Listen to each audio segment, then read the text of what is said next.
Hi students, class 11th के second chapter में आपका वेलकम है। बेटा पिछला चैप्टर हमने जो फिनिश किया है मोल कंसेप्ट, उसके बाद ये नेक्स्ट है एटॉमिक स्ट्रक्चर। इसको दूसरे नाम से भी जानते हैं स्ट्रक्चर ऑफ एटम। तो हमारा जो इंट्रोडक्शन का लेक्चर होगा बिल्कुल सिंपल होगा और थ्योरेटिकल होगा, और ये सारी बात आप कहीं ना कहीं छोटी क्लासों में स्टडी कर रखा है 9th-10th में, पर ये इम्पोर्टेंट है क्योंकि इससे कोरिलेटेड चीज़ें आगे होंगी। तो आप केयरफुली बातों को सुनेंगे एंड नोट्स बनाएंगे आप हमारे पास। अच्छा, एक बात और मैं बता दूं आपको कि जब हम इस चैप्टर के न्यूमेरिकल पार्ट्स को या मैथमेटिकल पार्ट को स्टार्ट करेंगे तो हम लोग बोर्ड पे करेंगे। अब ये थ्योरेटिकल पार्ट्स है, तो मैं ट्राई कर रहा हूँ कि अब आगे से आपको लेक्चर्स बोर्ड के ऊपर ही मिले। अब इंट्रोडक्शन में सबसे पहले हम लोग एटम का ग्रीक मीनिंग समझते हैं।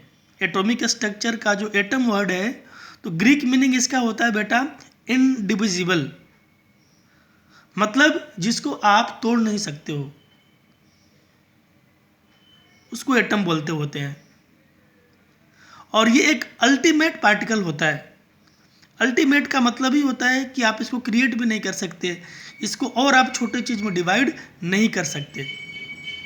तो atom is Greek word and it's meaning is indivisible, that is an ultimate particle which cannot be further सब डिवाइडेड। इसको और छोटे पार्टिकल में डिवाइड आप नहीं कर सकते हैं। और जॉन डाल्टन ने ये माना था कि जितने भी हमारे पास मैटर्स होते हैं, मैटर आप समझते हैं, मैटर एक टर्म था।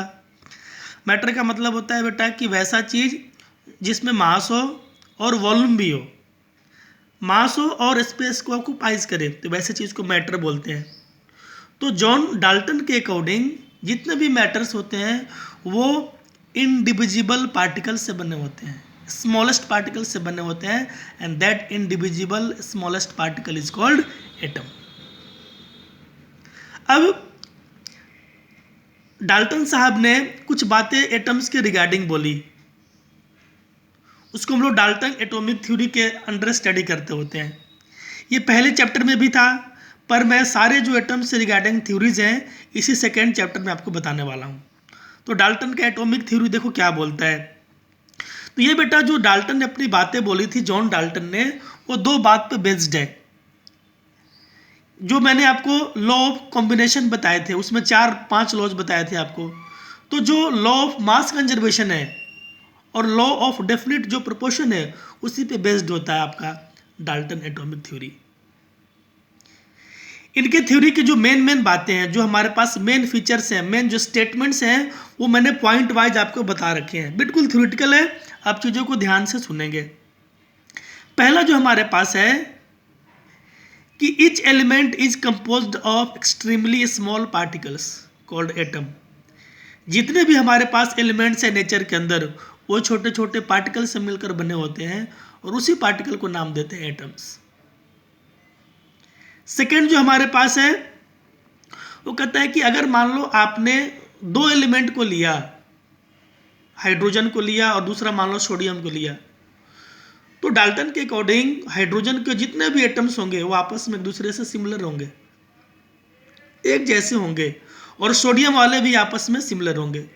पर हाइड्रोजन का एटम सोडियम के साथ सिमिलर नहीं होगा, उनकी प्रॉपर्टी डिफरेंट होगी। Atoms of particular element are like, मतलब एक तरह के जो एटम्स होंगे एक एलिमेंट को सेम होंगे, but differ from atoms of other element. ये भी सिंपल बात है। तीसरी जिन्होंने बात बोली थी कि atoms of each element is ultimate particle and it has a characteristics mass but is structureless. कि अल्टीमेट पार्टिकल का मतलब इसको आप डिस्ट्रॉय नहीं कर सकते, छोटे पार्टिकल में आप इसको डिवाइड नहीं कर सकते, और इनका एक फिक्स मास होता है। हर एलिमेंट का जो एक एटम होगा उसका एक फिक्स मास होगा, पर स्ट्रक्चर नहीं होगा, स्ट्रक्चरलेस होगा। ये सारी बातें जॉन डाल्टन ने बोली थी। Atoms are indestructible, that is they neither be created nor be destroy. आप एटम को न तोड़ सकते हो न बना सकते हो, मतलब कंजर्वेशन ऑफ मास वाली बात आ गई यहाँ पे। और लास्ट में जो इन्होंने बात बोली थी कि atoms of element take part in chemical reaction to form molecule, ये बिल्कुल बात गलत है। इन्होंने बोला कि एटम रिएक्शन में पार्टिसिपेट्स होते हैं केमिकल रिएक्शन में मॉलिक्यूल बनाने के लिए, हालांकि ऐसा नहीं होता। बाद में बात बताई गई कि एटम के अंदर जो इलेक्ट्रॉन्स होते हैं वो केमिकल रिएक्शन में पार्टिसिपेट्स होते हैं। तो इनका ये बात पूरी तरह से गलत था, पर जॉन डाल्टन के अंदर ये सारे पॉइंट्स आएंगे। जैसे हमने H और H को मिलाकर H2 बनाया, H और H एटम है, H2 मॉलिक्यूल हो गया, और O को मिलाकर ऑक्सीजन को O2 बनाया। पर ये दोनों बातें, ये बात डाल्टन के अकॉर्डिंग तो सही है, पर ओवरऑल ये बात बिल्कुल ही गलत है।